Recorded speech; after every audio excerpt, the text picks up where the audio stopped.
everyone. To use PTZ camera in NSCaster, select the PTZ. This is the PTZ control. Click the gear button to do the setting. Inside here, we can customize the beat, the rate, and so on. Select the channel to use the PTZ control. I'll be using virtual one. So for the virtual one, you can zoom in and out, focus, and set the speed to fast or slow.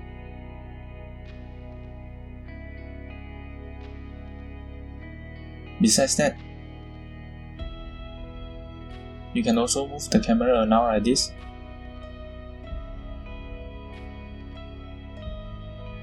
To any position. That's it. Thanks for watching and hope you guys enjoyed the video.